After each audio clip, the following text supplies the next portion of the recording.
JK বিয়ে হয়েছে তার চাচাতো ভাইয়ের সাথে, জাঙ্কুকের সাথে। তারা রিলেশন করে বিয়ে করেছে। তাদের পরিবার প্রথম প্রথম মেনে নেয়নি, কিন্তু তাদের ভালোবাসা দেখে তাদের পরিবার বাধ্য হয়েছে তাদের বিয়েটা মেনে নিতে। এতে করে তারা দুজনে অনেক খুশি।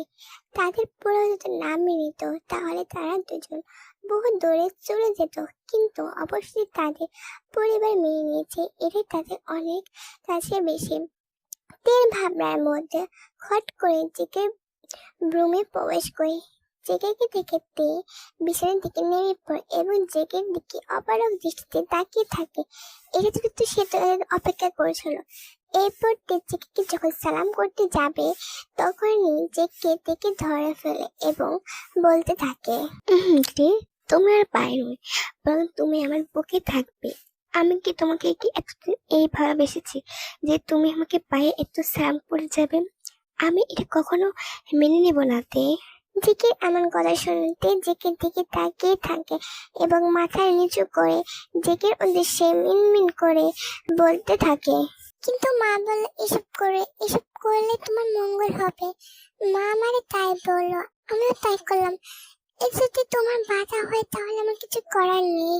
এসব আগেকার নিয়মতে বাদ দাও, তুমি যাও ফ্রেশ হয়ে আছো, অজু করে আসো, আমার নফল নামাজ পড়বো। তুমি ফ্রেশ হয়ে যাও, আমি বরং অন্য রুম থেকে ফ্রেশ হয়ে এবং অজু করে চলে আসছি। জেকের কথা মতন কি ফ্রেশ হতে চলে যায় এবং সাথে অজু করে বের হয়ে আসে। জেকেও অন্য রুমে যায় ফ্রেশ হতে এবং অজু করে আছে। এরপর দুজনে নফল নামাজ আদায় করে। এরপর দুজনে বিছানায় এসে বসে পড়ে। তের কি জানি আজকে অনেক প্রচুর লজ্জা করছে। সে জেকের দিকে তাকাতে পারছে না, তার মনের ভিতরে একটা অনুভূতি হচ্ছে, সে অনুভূতিটা তিনি প্রকাশ করতে পারছে না। এদিকে জেকে তো তের দিকে ড্যাব ড্যাব করে তাকিয়ে আছে এবং তের মুখটি একটু উঁচু করে ধরে তের উদ্দেশ্যে বলতে থাকে, কি হলো পাখি, তুমি আজকে এত লজ্জা পাচ্ছ কেন? আমি তো কিছু করিনি, তার আগে তুমি এত লজ্জা পাচ্ছ, ব্যাপারটা কি? আমি কিন্তু ব্যাপারটা কিন্তু বুঝতে পারলাম না পাখি, আমাকে সব ক্লিয়ার করো তো। আসলে জেকে মানে আমি আসলে বলতে চাচ্ছি, আসলে মানে আহাতে তুমি এমন একটা ভাব করছো যেন আমি তোমার হাতে বাসর করে ফেলছি। উফ, আগে করে হলাম না, তার আগে তুমি ইয়া মানে করছো, বুঝতে পারলাম না। জেকের এমন কথা শুনে তে সারা শরীরে শিউরে ওঠে। জেকের এমন লাগামহীন কথা সে আগে কখনো শোনেনি। এরপর জেকে তের দিকে আস্তে আস্তে আসতে থাকে এবং তের লিপসে তার লিপস ডুবিয়ে দেয়। সাথে সাথে তে জেকের চুল খামচে ধরে এবং টি শার্ট শক্ত করে খামে দেখে এই প্রথম তার ভালোবাসা মানুষের স্পর্শ পেল। সে আবেশে চোখটা বন্ধ করে ফেলে।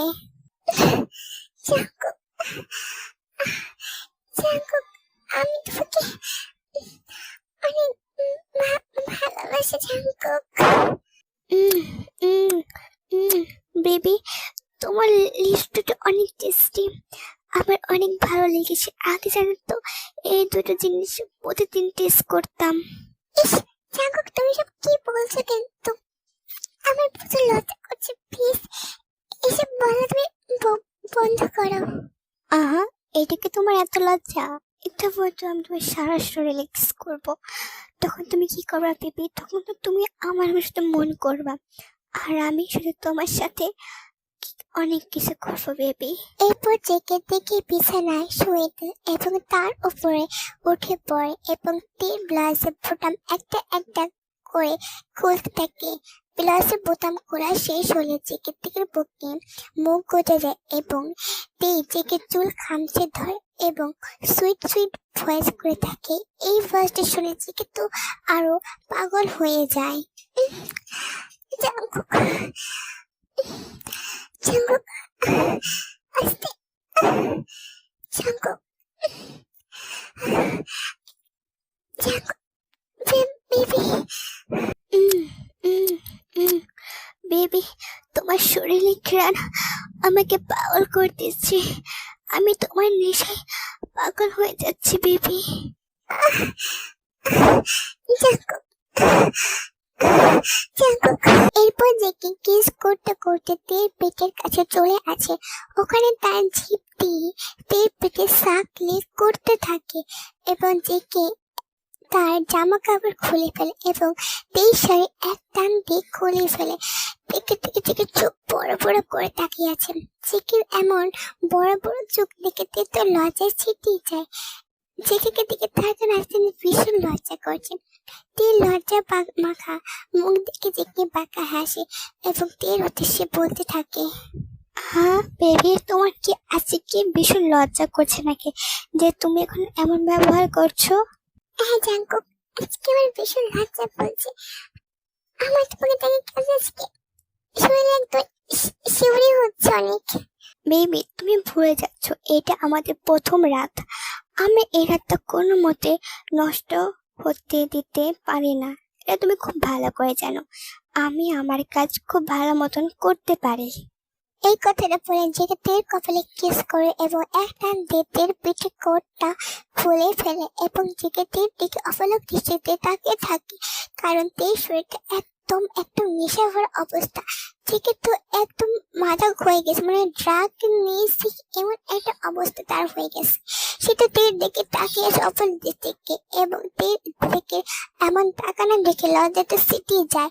এরপর জেগে তের দিকে তাকিয়ে বাঁকা হাসে এবং নেশা ভরা কণ্ঠে বলতে থাকে, ওয়াও বেবি, তুমি এত হট। আমি তো আগে জানতাম, আর তোমাকে আমি আগে বিয়ে করতাম। এত হট সুন্দর বউ থাকতে কেন আমি আগে জানতাম না। ইস, এখন আমার প্রচুর আফসোস হচ্ছে। তুমি চুপ কর প্লিজ, আমার ভীষণ লজ্জা করছে। তোমার এইসব লাগাম কথা শুনে আমার খুব লজ্জা করছে। জেকে আহা সুইটহার্ট, তাই বুঝি আমার এদের কথা তুমি লজ্জা পেয়ে গেলে? বাহ। এই কথাটা বলে জেকে তের সাথে শক্ত করে চেপে ধর এবং জেকে লিটার করে এবং তের অ্যাপ্রেসের টাচ হতে থাকে।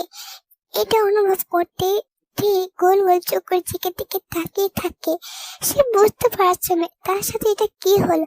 তখন তে জেকের দিকে তাকিয়ে মিন মিন সুরে বলতে থাকে, ওইটা কি ছিল জাঙ্কুক? তুমি ওইটা কি করলা? কি ছিল? ওইটা তোমার ভালোবাসা ছিল, কেবল একটা সিনেমা শো, এখন তো পিকচার বাকি। হ্যাঁ। জেকে তার কথার মাধ্যমে তের ভিতরে তাদের পক্ষে প্রবেশ করে দেয়। সাথে সাথে তে চিৎকার দিয়ে ওঠে। এটা তের প্রথমবার ছিল, তার জন্য তে ব্যথা অনুভব করতেন। একটা চিৎকার দিয়ে ওঠে।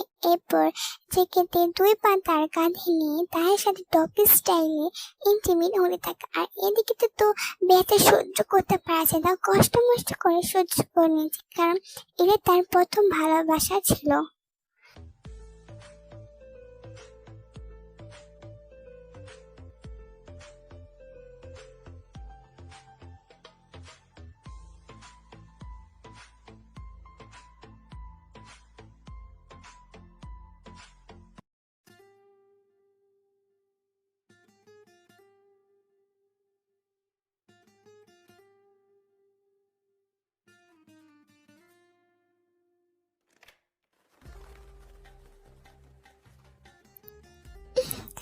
জাঙ্কুক আস্তে করো প্লিজ, জাঙ্কুক আস্তে করো।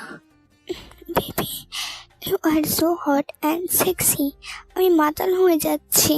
এরপর জেকেদের সাথে জোরে জোরে ইন্টিমেট হতে থাকে। তাদের এই ভালোবাসা একমাত্র সাথে হয়ে থাকবে চাঁদ। তাদের দুজন মানব ভালোবাসা পূর্ণতা পেল। তাদের পূর্ণতা দেখে আকাশ অনেক এবং চাঁদ অনেক বেশি খুশি। তাদের এই পূর্ণতা দেখে তারা যেন সারা জীবন এভাবে হাসি খুশি থাকে।